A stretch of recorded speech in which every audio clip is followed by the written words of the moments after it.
നമസ്കാരം, പുതിയൊരു വീഡിയോയിലേക്ക് സ്വാഗതം. കേരളത്തെ നടുക്കിയ ഇപ്പോഴും വേദനിപ്പിക്കുന്ന വയനാട് ദുരന്തം കഴിഞ്ഞ് മാസങ്ങൾ പിന്നിടുകയാണ്.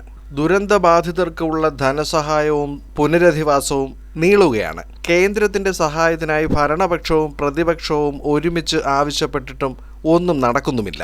ഇപ്പോൾ വന്നത് മറ്റൊരു നിരാശ നൽകുന്ന വാർത്തയാണ്. 400-ലധികം ജീവനുകൾ പൊലിഞ്ഞ വയനാട്ടിലെ മുണ്ടക്കൈ ചൂരൽമല ഉരുൾപൊട്ടൽ ദുരന്തത്തെ ദേശീയ ദുരന്തമായി പ്രഖ്യാപിക്കാനാകില്ലെന്ന് കേന്ദ്ര ആഭ്യന്തര മന്ത്രാലയം അറിയിച്ചിരിക്കുകയാണ്. ഡൽഹിയിലെ കേരള സർക്കാരിന്റെ പ്രത്യേക പ്രതിനിധി പ്രൊഫസർ കെ.വി. തോമസിനോട് കേന്ദ്ര ആഭ്യന്തര സഹമന്ത്രി നിത്യാനന്ദ റായാണ് ഇക്കാര്യം അറിയിച്ചിരിക്കുന്നത്. ഇതിന് കേന്ദ്രം പറയുന്ന കാരണങ്ങൾ ഇങ്ങനെയാണ്. കേന്ദ്ര സംസ്ഥാന ദുരന്ത നിവാരണ ഫണ്ട്, അത് NDRF, SDRF, ഇതിന്റെ നിയമപ്രകാരം ഒരു ദുരന്തവും ദേശീയ ദുരന്തമായി പ്രഖ്യാപിക്കാനാകുകയില്ല. ദുരന്ത നിവാരണത്തിനുള്ള പ്രാഥമിക ഉത്തരവാദിത്വം സംസ്ഥാനങ്ങൾക്കാണ്. കേരളത്തിന്റെ പക്കൽ ഇതിന് ആവശ്യമായ പണമുണ്ട്. അക്കൗണ്ടന്റ് ജനറലിന്റെ റിപ്പോർട്ട് പ്രകാരം കേരളത്തിന്റെ ദുരന്ത നിവാരണ ഫണ്ടിന്റെ നീക്കിയിരുപ്പായി കഴിഞ്ഞ ഏപ്രിൽ മാസത്തിൽ 394.99 കോടി ഉണ്ടായിരുന്നു. ഇനി പറയുന്ന കണക്കുകൾ ഇങ്ങനെയാണ്.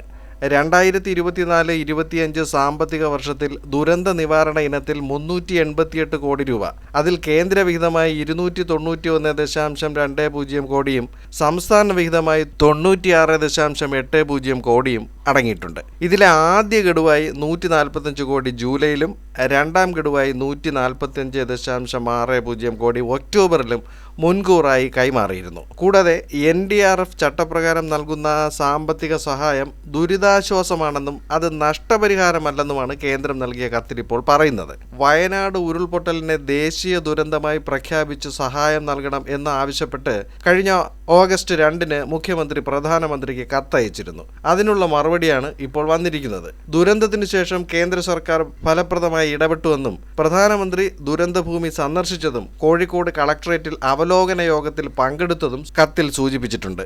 നേരത്തെ ഒക്ടോബറിൽ വയനാട് ഉരുൾപൊട്ടലിനെ അതിതീവ്ര ദുരന്തമായി പ്രഖ്യാപിക്കുന്നതിൽ തീരുമാനമുണ്ടാകുമെന്ന് കേന്ദ്രം ഹൈക്കോടതിയെ അറിയിച്ചിരുന്നു. ഉന്നതതല സമിതിയുടെ തീരുമാനം പ്രതീക്ഷിക്കുകയാണെന്നും അപ്പോൾ അഡീഷണൽ സോളിസിറ്റർ ജനറൽ പറഞ്ഞിരുന്നു.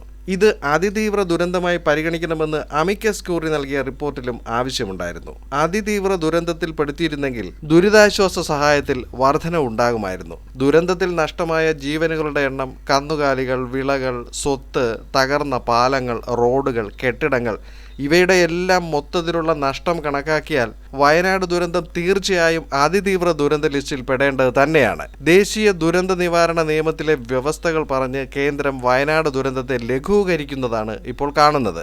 ഇവിടെയാണ് മറ്റു സംസ്ഥാനങ്ങൾക്ക് നൽകുന്ന പ്രാധാന്യവും ധനസഹായവും ചർച്ചയാകുന്നത്. പ്രധാനമന്ത്രി തന്നെ നേരിട്ട് കണ്ട ദുരന്തത്തിന്റെ വ്യാപ്തിയുടെ ഫലമായി കൂടുതൽ ധനസഹായം ഏവരും പ്രതീക്ഷിച്ചിരുന്നു. കാര്യങ്ങൾ ഇങ്ങനെ ഇരിക്കെ ദുരന്തത്തിലകപ്പെട്ടവരുടെ യാതനകൾ തുടരുകയാണ്. ഭക്ഷ്യവസ്തുക്കളിലെ പുഴുവരിച്ച അവസ്ഥയും കയ്യിൽ കാശില്ലാതെയും മറ്റു മാർഗങ്ങളെല്ലാം അടഞ്ഞും സഹായത്തിനായി അവർ കണ്ണുനട്ട് കാത്തിരിക്കുകയാണ്. ഇതുപോലെ മുൻപ് നടന്ന പല പ്രകൃതി ദുരന്തങ്ങളുടെയും രക്തസാക്ഷികളായി ഇന്നും നിരാലംബരായി ജീവിതം മുന്നോട്ട് കൊണ്ടുപോകുന്നവരും ഇപ്പോൾ വെറും കാഴ്ചകൾ മാത്രമായി മാറിയിട്ടുണ്ട്. കേന്ദ്ര സംസ്ഥാന സർക്കാരുകൾ അവർ പ്രഖ്യാപിച്ച പദ്ധതികളൊക്കെ കടലാസിൽ ഒതുങ്ങുകയും ചെയ്യുന്നു. മറ്റൊരു വീഡിയോയിൽ മറ്റൊരു വിഷയമായി വീണ്ടും കാണാം. ചാനൽ സബ്സ്ക്രൈബ് ചെയ്യുക. വീഡിയോയ്ക്ക് ലൈക്ക്, കമൻറ്റ്, ഷെയർ എന്നിവയൊക്കെ നൽകുക.